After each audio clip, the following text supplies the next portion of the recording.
I've said this before. I think I'll say it again just in case people missed it. Equality has totally been messed up from 1970 to now. In 1970, most of the things like income, rent, minimum wage, taxes, if you put all those charts back to back on top of one another, and you start from the 50s or the 40s, or you can go back as far as you want, you see them kind of incline all together, or in production. By the way, I'm going to be mentioning how much we produce in this country. If you look at all those charts and you stack them on one another and you go through them, starting about 1950, 1960, but you can go further back. But there's a lot of factors back then, like child labor, you got to put in. But we'll go from 1950 on. During the 1970s, something is starting to happen. But from 1950 to 1970 and from before, the lines all stay together at basically the same rate. As we produce more, people get paid more, taxes seem to be level, rent is level with the, as just in quality in general, equality or inequality, quality of life was going better. That's how I'll say it. Quality of life was all kind of getting better for everybody. All these lines were going up together, pretty steady. They stayed going up. But when you hit 1970, something happened. We keep producing. People on the top keep on making more money. Taxes for the wealthy go down, but our taxes for the bottom, the low income people or the people working the steady jobs or even the people in the middle, our taxes skyrocket. The next thing you see is rent prices. Those go up. Meanwhile, minimum wage stays stagnant. You also got to look at inflation. Inflation starts going up, up, up as rent goes up, up, up. But meanwhile, your income, the average minimum wage and average incomes are stagnant. They're not going up, and that's a big divide. That's a bad thing because if every 4 years your income only goes up by a little and inflation is gone up a lot in those 4 years, that's going to make a divide every year. And that gap is going to get bigger every year. Even though you hear on the news that there's, not a much work in America, we don't make anything in America anymore, the charts say differently. The amount of stuff we produce in America has gone up every year since 1960. The chart I was looking at didn't have before that, but I'm sure it was going up before that too. So the production, the amount of stuff we produce in America is still going up. Meanwhile, the amount of those jobs that are being done by humans going down. More machines going into the workplace. Lots more machines. As well as remember, incomes are stagnant. So now these charts start dividing. You see a couple lines going straight up, and you see a couple other lines just staying stagnant, and then a couple with just a little bump here or there. And then you see this big divide, this big equality, this big gap in all these charts. Now, what happened was a couple things. And if you look at these charts now, it's scary. 2023 charts for wealth inequality and many other things like inflation, minimum wage, and how much people get paid, the amount of taxes that different incomes pay. There was a big problem in the 70s. We got taken off the gold standard for one. We also started investing in like a drug war, locking people up. We also made a lot of laws that really hurt the poor, as well as we made a lot of laws that made it easier for the more wealthy, the kind of loopholes I like to call them, or red tape loopholes I call them sometimes. We put in some little loopholes for the rich, and then we also punished the poor for very slim to nothing. And this continued for many years, as well as many other factors. There's hundreds of factors that were created during this period, as well as a housing crisis. And the government and the taxpayers actually put a lot of money into the housing crisis. But that money mostly got spent. Some of it did help, but a lot of it got spent on these big giant homes that cost a lot to maintain and own. Ones that low income users who actually need the housing. Because remember, this housing crisis are low income earners. So if you build big houses and expensive types of apartments, they're not going to fill quickly, or then nobody can afford them. There's still some like Habitat for Humanity, and there's still some stuff out there though. So you have all this going on, and part of it is the money isn't going to the right places.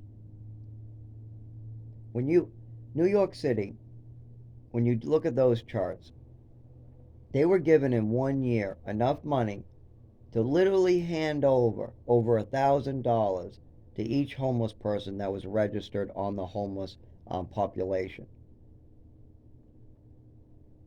But when you look at where that money was spent, it was actually spent in the shelters. And when you look at some of these prices, we're talking like $20 to $50 for a peanut butter and jelly sandwich or a slice of bologna with bread and cheese. I mean, these are bad. These are extortionate. So a lot of this, is being allowed, and there's more loopholes where you can't do anything about it. And it continues all the way past the 90s. 20 years of this. Now you look at the charts and they're getting scary. And you're getting a lot of crisis. Like we invade another country because they want to switch off of the gold standard. By the way, the real reason why we invaded Iran, Iraq, and we wanted to get into the Middle East was because 6 months prior, we went off, they wanted to go off the gold standard. They announced that they wanted to use the euro. They wanted to switch over to selling their oil for euros. And then 6 months later, we said there was a bunch of stuff we needed to handle. That wasn't a coincidence. I mean, maybe it is, but I don't think so. But I'll never be sure of that. That's not a fact. The only fact is that they said and wanted to and put it in writing and had a plan to switch to the euro. That's a fact. And we invaded them 6 months later. That's a fact. And if they ever go off the gold standard, America's screwed. That's a fact. Because they trade their, what are, basically the US dollar is backed by oil. Every single country has to buy oil with the US dollar. I call that the new gold standard. Every US dollar is backed by oil, making the US dollar the gold standard. And many countries no longer want to trade their resources for US dollars. They want to trade them for euros and whatever else they can get. Those are all facts. If you want to believe that they invaded for some other reason, you have that right. Anyways, I digress. We have a lot of problems in America, and these charts show the divide. And it's not that hard to make those lines start going together again. There's no reason why we can't get to 1970 standards. There's no reason why we can't get those lines to be at least closer together. There's no reason why we can't try to make the charts similar to what we had between 1920 and 1970. When you look at those charts after the Great Depression, they're pretty steady. Even during World War II, all during the war, there was only a couple little dips. There's problems with those charts during the war, but it stays pretty damn steady. But when you see the charts from 1970 to now, something is happening. And there's many reasons for that. And we need to work really hard and start with ourselves. We need to do everything we can to try to put this society back together and help the people who need the help.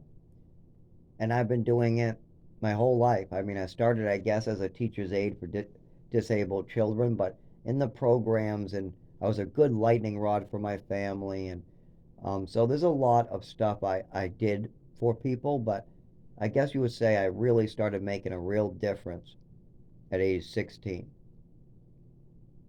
in the community, out helping a large group of people.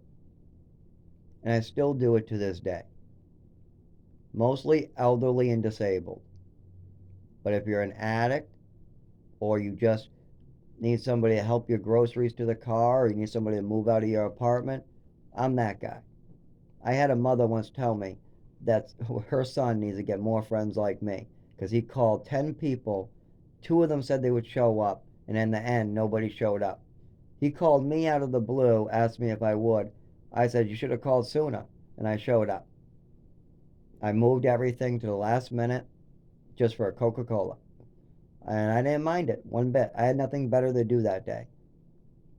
I really didn't. It just happened. He called me, and I literally had nothing that day. It was the middle afternoon. I'm not hanging out homeless anymore. This is right before I moved to New Hampshire. So yeah, I did it. And if he wants to pay me, great. If he doesn't, great too. I got to meet his mother, fantastic. And I'm dating his ex. When I moved up here, though, she didn't want to move up, so she went with some 50-year-old. I couldn't believe it. She's like 19, 20 years old. What are you doing with that guy who just got out of prison, 50? But whatever. If you don't want to move up to New Hampshire with me, that's fine. That would have worked out a lot better. I was going to keep doing what I was doing, keep helping people, but at least I would have a sidekick and a friend and a girlfriend and hopefully soon, in a couple of years, maybe it could go further, fiance, whatever. She was somebody I really liked. She had a good soul. She was very kind to people. And her only problem is she had a drug problem. But actually, by the time I moved to New Hampshire, it wasn't that bad. She would go out and have to do coke and tell me they'd lie to me. But I knew. At that time, too, I was a little different. I was drinking, not heavily, but I was drinking when I was down there. And I was on some medication. Absolutely. That didn't end well. I get very sick on those clinics. Where you see a doctor and they dose you with something. Yeah, those don't really go too well. I mean, I have really bad seizures in the end and shake. But sometimes that's the only solution, to go out there, get stuff done, especially during winter.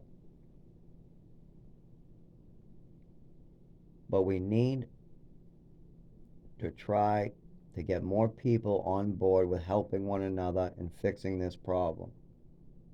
It starts with us.